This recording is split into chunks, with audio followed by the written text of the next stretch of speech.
Muito bem, quem voltou a se manifestar foi também o deputado federal Eduardo Bolsonaro, filho do presidente eleito, mais uma vez ali admitindo uma dificuldade do Congresso para aprovar, eventual dificuldade, o Congresso ainda nem tomou posse, vamos frisar isso, né? Propostas no ano que vem, especialmente reforma da Previdência. A frase que ele deu hoje foi: ao menos vamos ter tentado. Na semana passada também uma declaração dele, feita num evento fechado lá nos Estados Unidos, causou algum barulho. Ele chegou a dizer que não havia dado aquelas declarações. Depois o jornal Estado de São Paulo publicou os áudios. Andresa, passo a bola para você. Mais uma vez aí as declarações causam algum burburinho. Pois é, Silvio, o Eduardo Bolsonaro é líder, foi eleito recentemente líder do PSL na Câmara. Ainda é uma liderança de um partido que é quase ele, né? Atualmente, o PSL na Câmara, muito pequeno. Mas é uma liderança projetada com um crescimento para o futuro. Elegeu a segunda maior bancada e certamente haverá adesões. Será um partido grande. Talvez chegue e se aproxime dos 60 parlamentares, né? Tem 52 eleitos, pode ir além nos movimentos partidários. Portanto, é um partido relevante, talvez venha a ser o maior partido da Câmara. A liderança desse partido, independentemente de ser filho do Jair Bolsonaro, esse é um pormenor sobre o qual já falei imensamente, mas a liderança do partido tem que tomar cuidado, segundo a avaliação política que eu faço, na hora de apresentar esses diagnósticos realistas. Porque a dificuldade de aprovar a reforma da Previdência está dada, ou ela já teria sido aprovada. O líder do partido precisa trabalhar politicamente para viabilizar a reforma. E o seu discurso, segundo eu compreendo, não pode contemplar, nessa altura, quando nenhum projeto existe ainda sobre o qual discutir, porque também temos esse problema, nessa altura do campeonato é só positivo, é só virtude, vamos conseguir aprovar a reforma da Previdência. O discurso de um líder partidário, líder do partido do presidente da República, deve ser aquele de dizer que, aí sim, sem reforma da Previdência, o Brasil vai para o ralo. Essa é a típica pressão necessária de um líder partidário, inclusive porque é verdadeira.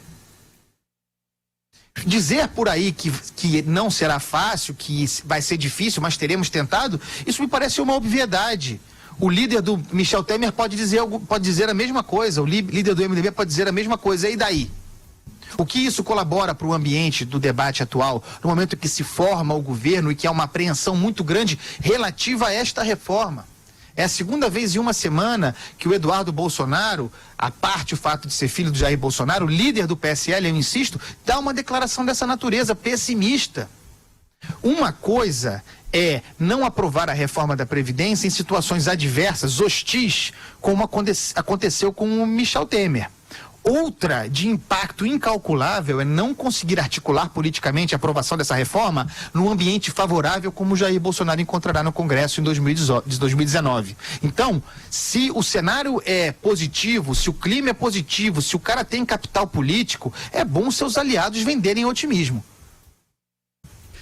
Recuperei aqui a declaração na íntegra, porque ela foi dada numa entrevista para uma rádio colombiana. Abre aspas para o deputado: a esquerda vai tentar parar a todo momento as reformas, o crescimento econômico. Se o Congresso não aprovar as reformas, ao menos vamos ter tentado. Temos de colocar as reformas adiante e comunicar aos eleitores para que eles pressionem seus deputados para que as aprovem. Declaração ao programa Hora da Verdade da Rádio Red da Colômbia, Vera Magalhães. Pois é, parece que é uma coisa assim, vamos fazer a nossa parte, se colar, colou. Sendo que as reformas não é uma questão de se colar, colou.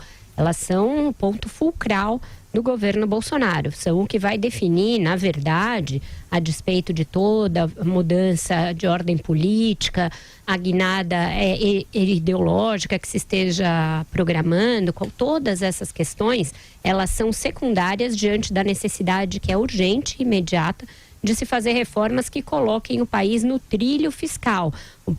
O país está descarrilado, está indo para um precipício do ponto de vista fiscal. Ele precisa ser colocado no trilho. Então isso precisaria, esse senso de urgência precisaria ser absorvido por todos os integrantes dos diferentes núcleos da novela. Não dá só para o Paulo Guedes ficar defendendo isso, um samba, como se fosse um samba de uma nota só. Tem de ser algo entoado de uma maneira equânime pela equipe toda. Então, você veja que hoje já tem as agências de risco falando que é urgente e que é imprescindível. 2 agências estão falando no mesmo dia que é necessário que o governo aprove no seu início, não em qualquer tempo, não tem 4 anos para fazer, tem meses. É uma questão muito mais urgente. Então era bom que cada um incorporasse isso ao seu discurso, incorporasse isso, inclusive à sua crença, né? Algo que você deve professar, não só por uma questão de conveniência, mas de crença real na necessidade. A gente ainda não vê isso em todo mundo, não vê isso na ala política do governo, não vê isso na família do presidente eleito, até vê nos discursos que ele faz, dando muito aval ao que o Paulo Guedes programa, mas precisa ser uma coisa entoada em coro pelo governo. Joel, vamos lá então para arrematar o assunto. Mais uma declaração francamente patética, né, aí do Eduardo Bolsonaro, que pelo menos vamos ter tentado. Isso é coisa de se orgulhar? Parece aquele ideal da pessoa meio ingênua, né? O políticozinho bom, que não negocia com os outros, acredita nas coisas dele. Trouxe 50 projetos para o Congresso. Infelizmente, ninguém gostou e ninguém aprovou. Isso é o maior fracasso, isso não tem virtude nenhuma, tentar fazer a coisa boa. A política é feita daqueles que conseguem fazer. Como é que um governo eleito, numa onda de tanta popularidade em meio à população, com um sentimento tão positivo, até os mercados um pouquinho otimistas aí com ele, numa certa euforia no mercado financeiro, como é que já parte de um derrotismo desses? Já parte dizendo, não vai dar. Porque quando ele diz, não faremos o toma lá da cá, ok, não faremos. Mas então quer dizer que você não vai fazer e vai ter um outro jeito de fazer as coisas importantes pro Brasil, né?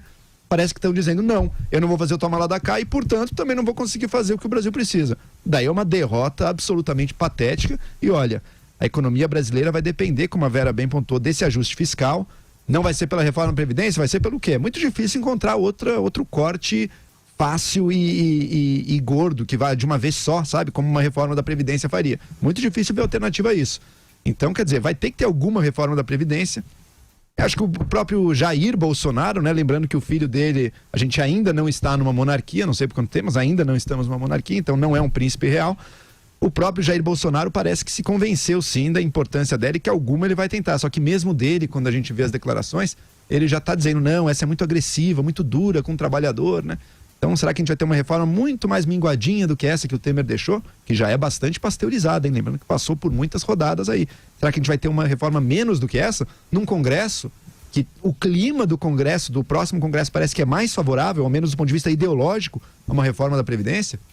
Vamos assistir, mas esses sinais aí de um governo que nem começou e que está ainda numa lua de mel, que não tem... que a gente levanta uma letra contra eles, já recebe a reação do público. Como é possível que um governo desses esteja sendo derrotista desde já? Não use, né, esse capital. Pois é. Andreasa pede um complemento aí, é isso? Ô Silvio, você leu a declaração do Eduardo Bolsonaro, líder do PSL na Câmara, a essa rádio colombiana.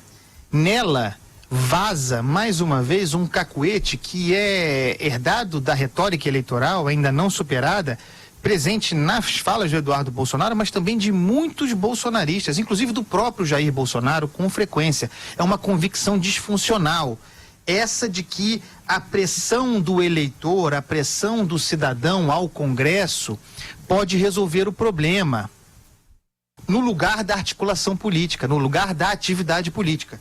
A pressão do eleitor, do cidadão, pode funcionar no Congresso para aprovar 10 medidas contra a corrupção, para aprovar a lei da ficha limpa, para aprovar o pacote anticorrupção que o Sérgio Moro certamente apresentará. Agora, um pacote reformista, enfrentando a questão fiscal, um pacote de reforma previdenciária para valer, emenda constitucional, altamente impopular. Você acha que alguém, Eduardo Bolsonaro, alguém vai para a rua fazer pressão pela aprovação de algo que é, a rigor, ruim para os indivíduos de modo geral, para os trabalhadores? Significa ceder, aumentar o tempo de trabalho em prol da coletividade? Você acha que alguém vai fazer pressão? Tudo isso, esse discurso, é para não ter de fazer política. Porque não gostam de fazer política, porque não entendem o que é fazer política, porque criminalizaram a atividade política. Não vão aprovar a reforma da Previdência necessária e o Brasil vai, portanto, para o buraco se não fizer política, se não convencer as pessoas. Isso é bom. A campanha passou. Agora é hora de dialogar, de conquistar. Política, se não fizer, não avança.